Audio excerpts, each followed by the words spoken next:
Hello and welcome to our new episode, the podcast of Two Dads, One Dog with Leon and John and John.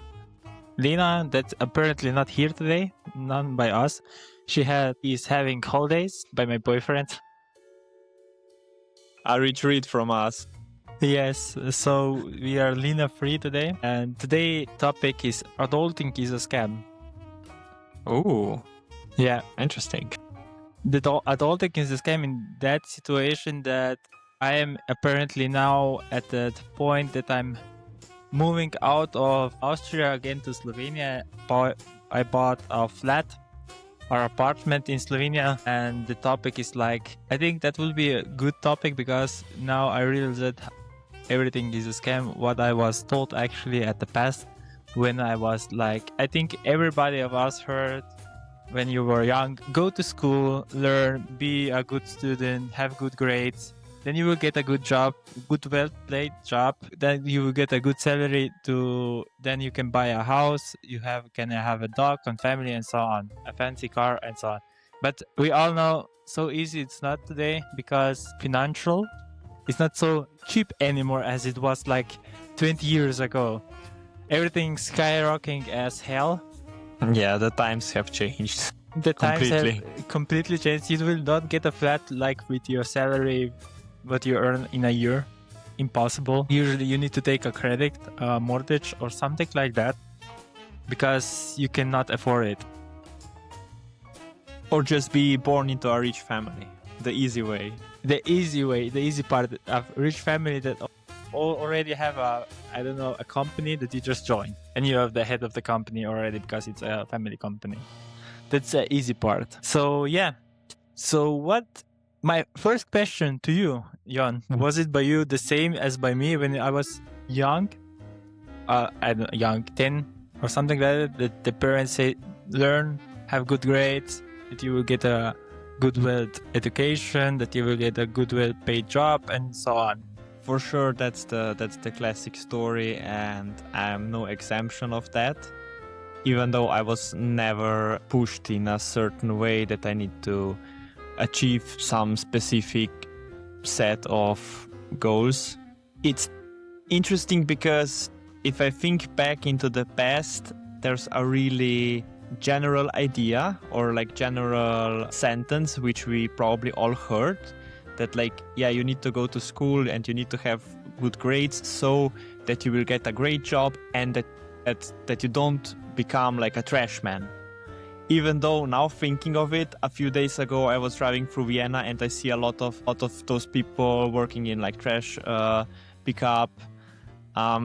It's so interesting because there are so many young people there nowadays, like in Vienna, like really good looking guys and girls. And it kind of defies the logic of, oh, please don't become this because it's not well paid, it's not a respectable job.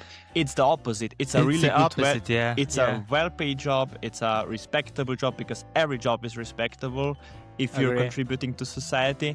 So those past sentences don't make sense. Maybe they made sense 40 years ago, but nowadays not anymore. And a lot of those opinions come from baby boomers, which had a completely other economy, which didn't have not the internet. Different economy, also different country like Yugoslavia. Okay, yeah, if you're now thinking of like the European continent, yeah, for sure. Also completely other society, government, political situation. At that time, it was really easy to get a job. It was completely easy to get a home, a house, a home, whatever, because it was a general idea of everyone should and needs to have these kind of things. And it was accessible. It was not like a market where a lot of people speculate on properties and the prices just exploding. So yeah, I also had this kind of bringing up. Yeah. I think we all have that in our Slovenian generation. I don't know how it was in Austria, because it was definitely a different past in Austria, and economically a difference. Like you cannot compare like past Yugoslavia and now Austria. And then it's funny to me because a lot of young people are now living in a rent, not because they want, because the society is like logical. You will go to rent because you cannot afford an apartment or a house or something like that because of the price are increasing like hell. It's not easy to have a house nowadays or an apartment, whatever you want.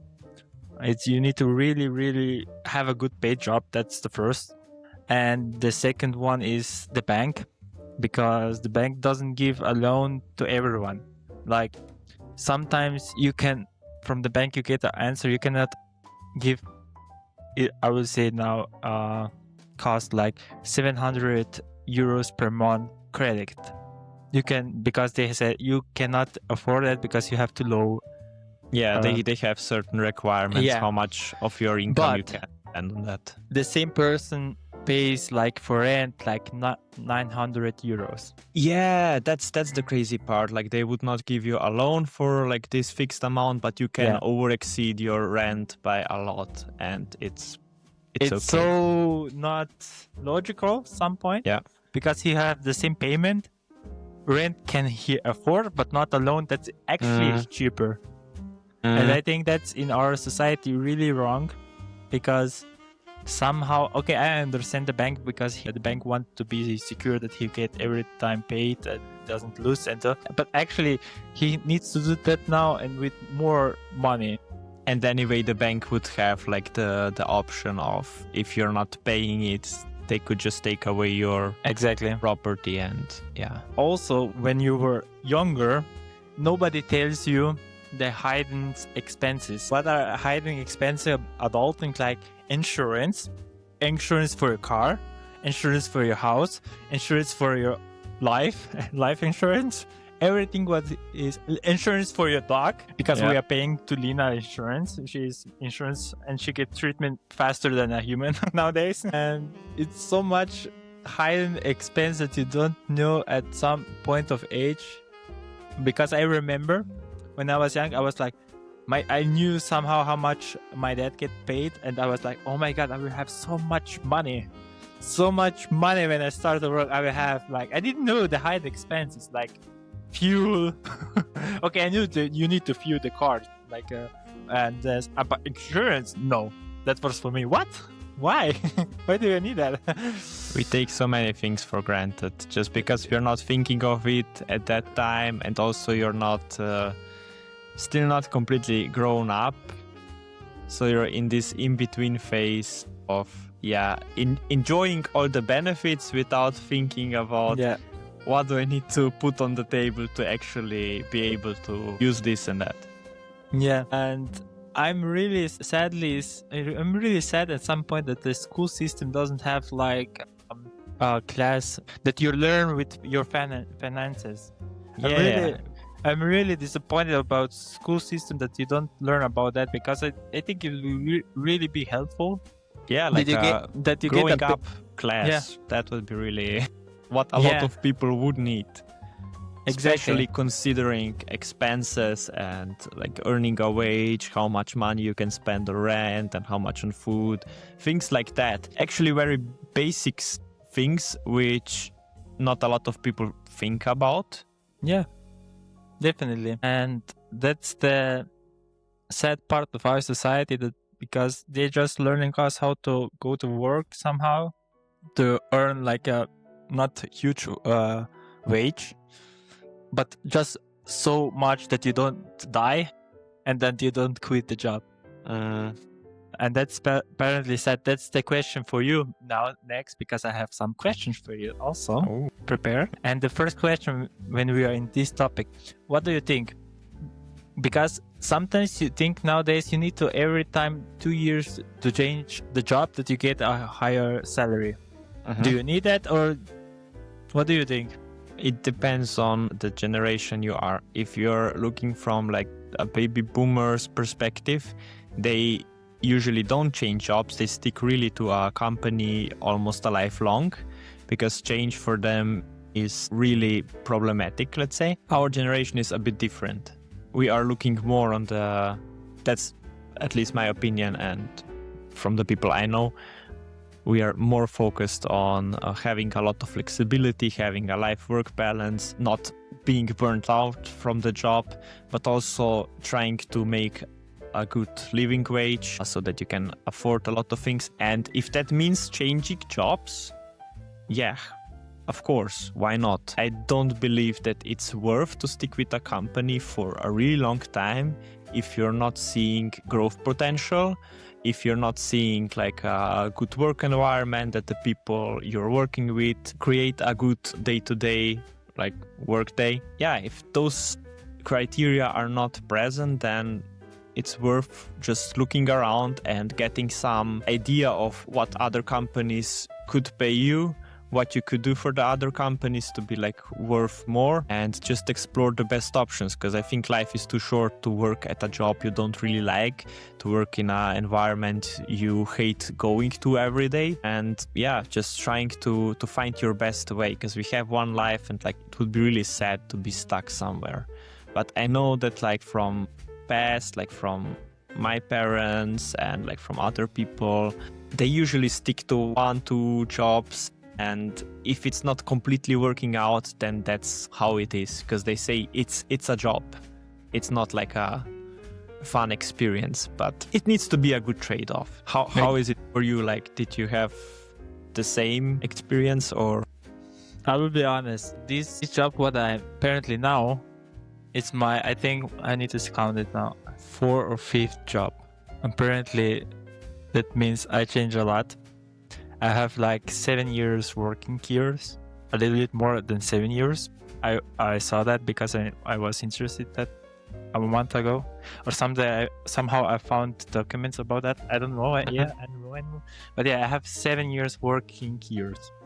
That means, yeah, in December, because I saw apparently you need to 40 years working years to have to go to pension, yeah, retire. And I was counting like what age I would be, and I was like 63. But no, because now you need to be 65. That means I will work more than 40 years. Even if you're having more than 40 years, I think in Austria, yes. So if you're having like in your whole work experience, like life, yeah, more than 100 weeks, yeah, of night shifts, yeah, you can go at your 60. You can get retired a bit earlier. Okay. Yeah, but I will not have it, I think. Yeah, that's the law in Austria. So I heard that from a coworker. I didn't knew that. So yeah, people are trying to get an idea of, yes, I will retire after 40 working years or after a certain age. But these kind of requirements always change and adapt, because like the whole population is getting older. We are not having enough people who are entering the work system. It's becoming a big problem. And at a certain point, it will need to change, because it's just not made for the situation we are facing in the future. Yeah, exactly. That's the reason I'm not giving all the hope to the system and to the country that when I'm old, that the system will carry on me the security that I will survive. I need to handle on my own right now. And that's, I think, another like growing up scam. Yes. Because our parents were super fixed on that idea. After X amount of like decades you have worked, you will get a pension and you will live from that pension and it will be okay. But I think our generation is either completely ignorant, or like on the other side you have people who are already thinking of that and financially preparing to be independent from the system. I would not gamble on that idea. Risky. Yeah, it's really it risky. is. That's the reason I want to buy for me our apartment that I have. Like I will pay alone like 20 euros, and I know at the end of 20 years it's mine. I'm You're secure. having lower expenses of just living there. Exactly. And that's the reason I want to guarantee my safety for the old age, because I know adulting is a scam. How it's by my parents says, because they lived in the other system. They will survive with this system what is right now. That's definitely 100% sure. We also need to consider like the generation of our parents and their parents. They already had a, let's say, generational wealth built up. Either you had like a property, a farm, something which already gave you some flexibility in deciding on, okay, I have something where I could live in my old age, or like just something to rely on, something to fall back on. And with progressing generations, this generational wealth is not being kept up that much. So I also believe that that's a big factor why it's different. You could save a lot of money and get a lot of interest rate if you're just leaving the money on the bank. 40 years ago, you could make really good profits out of it. Nowadays, you can forget that. Yeah, nowadays it's better you have like gold instead of money. Other options are being more present than just leaving money somewhere and doing nothing with it, because it won't appreciate as much as it did before. Exactly. So for you, what's for you more? What do you think about that topic? You heard of my topic, like for me is rather I have apartment or a house or something on my own that I am owning it. Okay, I will pay the tax because of owning a property, something like that. I'll rather pay that as I am in a rent, like in my old age, and the rent will not be as low as they are now. In Austria, I think also not. In Slovenia, we have that problem, and I don't know how can some old guy survive on a rent. I need to say that my parents are luckily having our own house, because I don't know how should they pay a rent and live a life like they are with a pension. For me, comparing renting to owning, in the past, owning and renting worked as same. It was kind of on the same level, because here in Vienna you still have a lot of older people who are living with the old contracts for renting a place which would not expire, which would have a pretty fixed amount you were paying per month. Still, a lot of older people here are paying a few €100 per month for renting out 100 square meter apartment, which is crazy. But you cannot push them out because they're having really good contracts. And those kind of things are a thing of the past. Those contracts are not anymore used. The newer ones are having expiration dates of 3-5 years, maybe 10 years. I have 5. And then your contract expires and you need to either renegotiate, or either they say, oh no, we don't want to rent it out, so you need to move. So this option falls off the table for long-term thinking. And owning, again, in Vienna, it's not cheap. Expensive. It's pretty expensive. If you're living together with somebody, then it's more manageable. If you're having a well-paid job, then of course it's more an option. But for me, it would still be a high priority to owning my own place versus just renting out, because of also having the flexibility of deciding how do I want my kitchen to look like, how do I want things to be, do I want to replace an entrance door or not, and not relying and falling back on somebody else just maybe decide upon you, is it possible, are you allowed or not. So just having more options, I guess.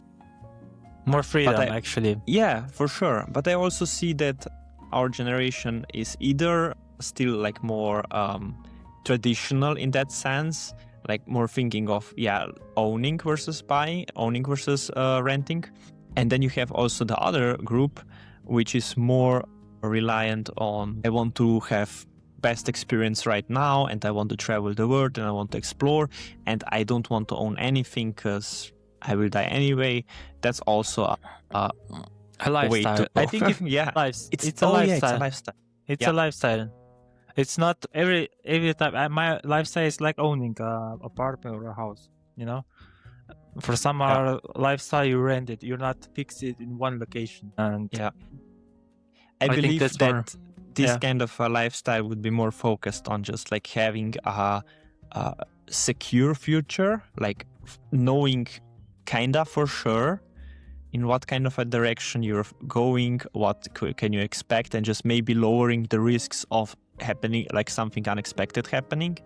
And on the other hand, is more like lifestyle of traveling and spending a lot, way more than planned for trips and for food and for experiences.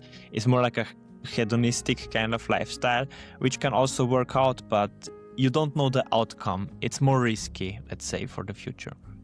yeah, and that we don't just say bad things about adulting is a scam. It's also a opposite side how you see it. Most of people in our generation sees it. Oh fuck! It's everything is so expensive. I cannot afford that, and the house and something like that. How I will do, and then don't think about it. How will be in the old age. I'm luckily opposite the person because I don't see it like it's a hard. It is a hard thing to survive at how you will get more money or how you will easily get month to month. But I see it as like a challenge, and we live luckily in a country that side of the world where you can do that all. You don't live like in some poorer countries that I will not name because I can be wrong also. Maybe it's not poor.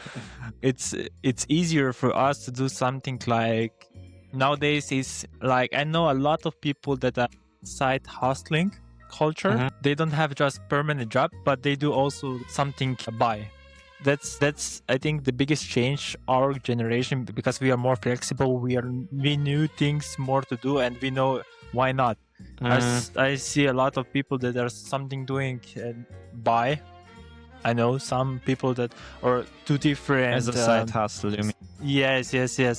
And if you take it super nice, if not, it's okay also, you know. And you have opportunities, and you also have opportunities like investing. That I'm doing currently also, and I don't invest like a huge amount of money. You can start with really low income to invest. You don't need to. Sure, if you have more, it's easier, it's better. But if you do that consistently and that every month, like with 50 euros or 100, I'm currently 100 euros investing every month. Some month more when if I earn like more, sometime less. But minimum I have like 100 euros per month. And I think 100 euro per month is not so hardly to catch up, because I'm a financial freak. I would say, like, I know, like, I have like a bit. Young can also agree on that. I have like expensive how much I will go for food per month, how much will go for investing, how much for the car, how much for insurance, how much for rent, and then I have like everything scheduled up. And now when I'm moving, I also have with my boyfriend like a Excel, the budget and the expensive, where we have something to expense, and I have like how much we paid for the kitchen, how much we paid for that oven, and how much oven is from the kitchen sides, and how much is for the everything. I have always on the Excel, because I knew how much I give for what, that I don't lose. Oh my god, I have like a budget like 10k, and that I don't now go over 10k, like 5,000 euros, you know. I have like, I'm structured because I like it, because I love to have a control over it. Finance and anything else. So I'm that person of a guy that I love statistics and Excel and how it goes up down. You're the math guy. I'm the math guy. Yeah. Thank you. Okay, we have a word for that. Yeah, that's the word of the day, math guy. Yeah, I also try to invest in cryptos, but I can say something. I'm not made for that. Sadly, I am not made for this stress.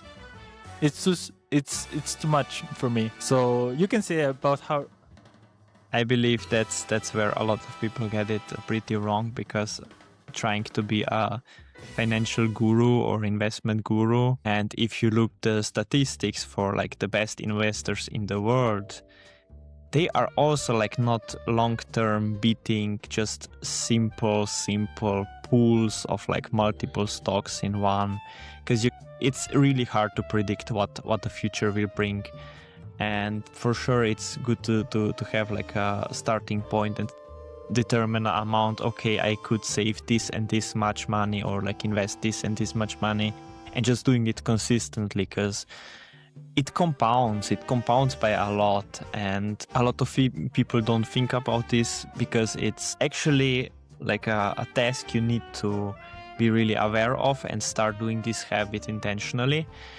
And I can remember from my middle school experience, we had a teacher who was a teacher for, he had like some practical electric stuff he was teaching us about. But anyway, he had a really good tip for us for the last year of the class we were in. He told us, guys, give me like 1-2 minutes and listen carefully and try to really internalize it and try to do this, not because I told you, but because I'm telling you from my experience what would be like a good information for me to know when I was at your age. And he told us, guys, it's so important to realize to like put money on the side, to start small. It can be like small but consistent amount, to start investing it in somewhat you believe in, like in a ETF, in something, just so that you have some reserve for the future. Because he already told us he also at that time did not believe that he will get a pension that will be enough for him to live comfortably off. So also my strategy for life is somewhat like that. I'm really trying to set my focus right and to know in what I'm putting my money in, and it's not wild speculation. It's also not super conservative. It's a mixture. It's a mixture of things we know and we are sure of, and it's a mixture of having a few, let's say, a few coins in the bucket, which is a bit more risky but still not crazy, like some imaginary thing that could happen but has no basics. So yeah, just putting money on the side every month, really important for me. I think we started doing this at the same time. A couple of last year. No. That was earlier. That was already crypto earlier. Yeah, I would say like that. We were learning. We were also failing. Need to say that. We also made mistakes. Yeah, for sure. We also lost money in crypto. I would say no. I lost in crypto because I'm not made for crypto. My brothers are made for crypto. They are earning like, I don't know, but they are actually always on the phone. That's the reason. And also. that's a thing that I would get really annoyed and really nervous of. Because just catching some moments. Yeah, that's not for me, because I'm always thinking, what if I stay longer and it will go? And then now that got just down. So it's nothing false to fail. I need to say that it's process to learn. If you have like scared to lose, then don't invest like in crypto. I'm not pushing that. And if you don't know what, also you can invest just in gold. Or just go, if Silver. You're completely unsure in the situation, you can also just go to a bank, to a really conservative ETF, and just go to Austria Bank. They will tell you. Don't make promotion for them. They are not that good of a bank. I'm sorry. Yeah, but they are traditional, you know. Everyone should determine their own comfort level of dealing with financial matters. But however sure you are about those things, it's still like the number one priority to set a fixed amount, to say like, okay, yes.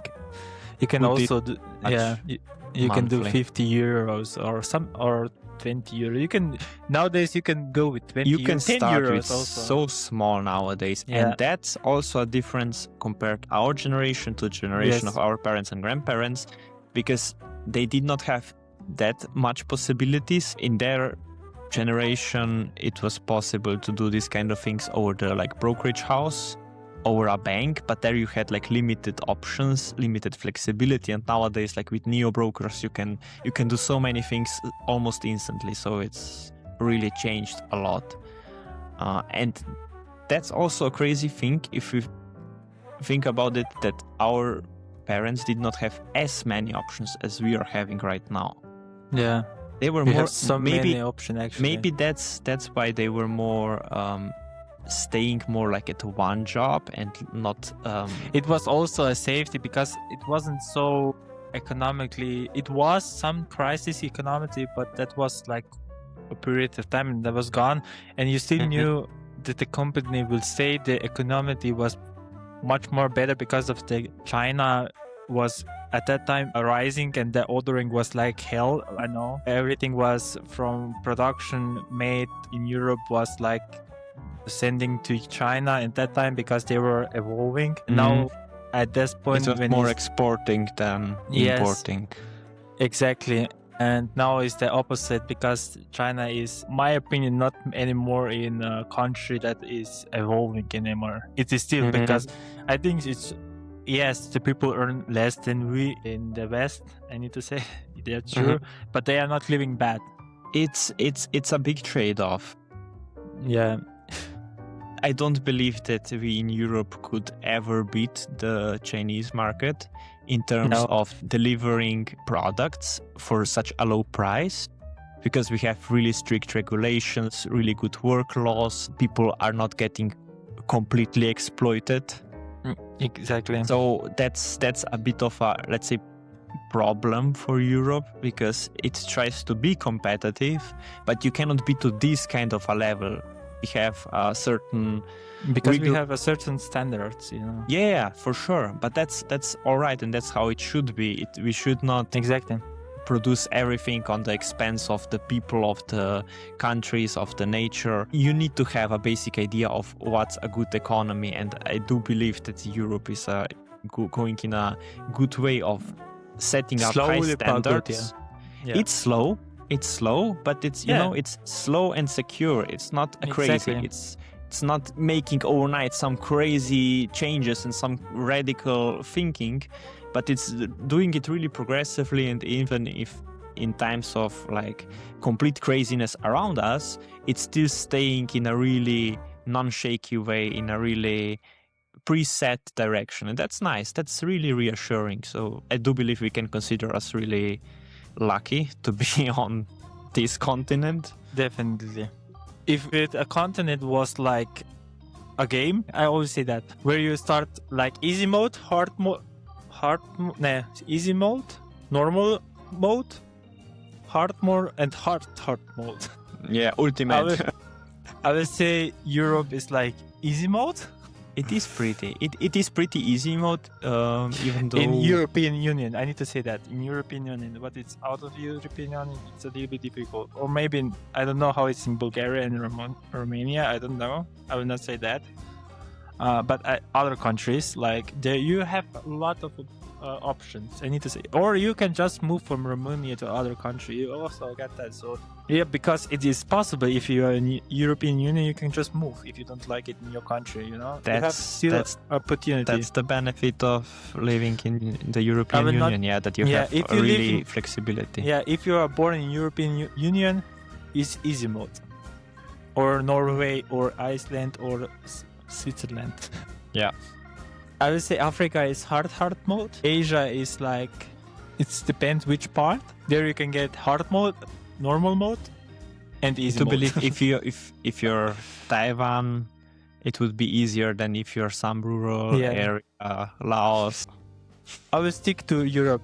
European Union is easy mode. And we can be really lucky that we live here.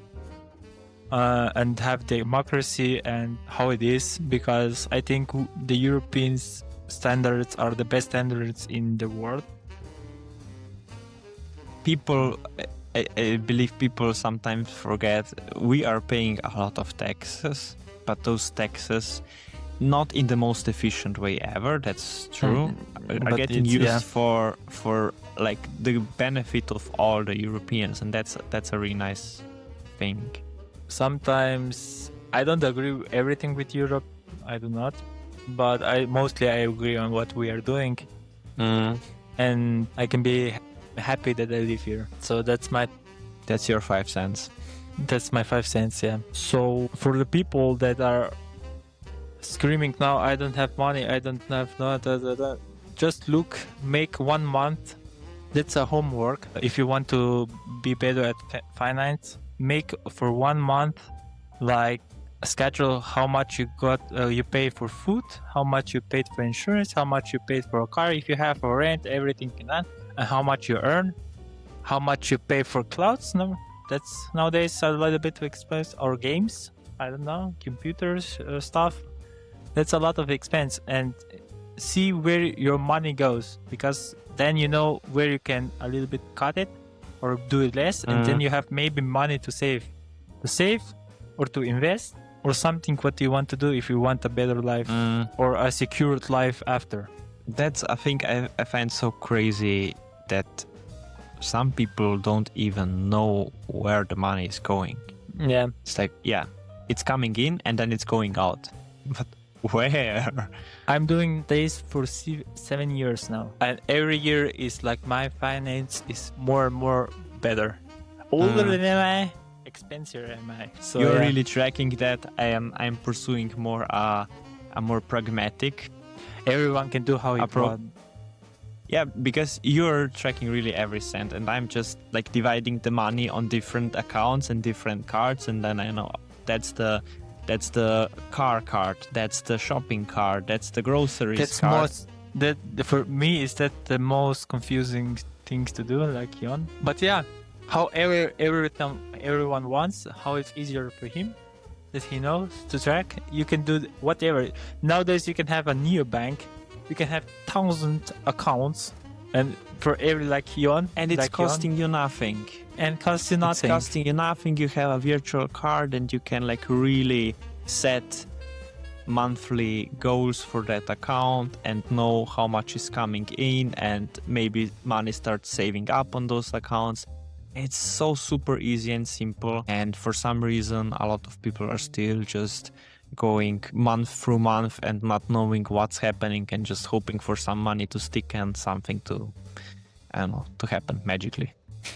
And I need to say that I don't know if I was like last year in December, November, I was like doing my vision board. I will be this year 30. And my vision board was like at 30 I want to have a own apartment / house. And I will check it. I will be like 1 month earlier, I will get the goal check.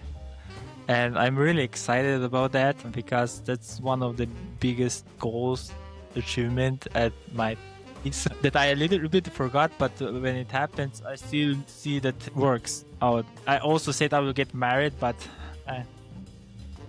still waiting. Just earlier, I said I will get married. Also, everything doesn't come true. You know what? Not everything does need to work out at a certain specific time. That's how life is, and just knowing which direction you want it to go is sometimes enough, because you're anyway at the steps to achieve your goals, and just having some patience, I guess. Agree on that. So, do you have something more to say, or? I think it's time for us to start with our final task for today, and that's the word of the day, which is... Word of the day. I really was looking word of the day, and I was really exciting that I remembered one that it's really funny to hear in Slovene. And the word of the day in Slovene is puf.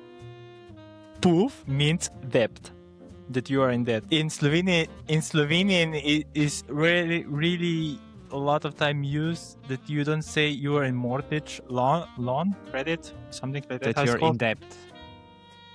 For that, you say in Slovenian, ja sem v pufu. Yeah, in German, poof has some other meanings which we will not explain on this channel today.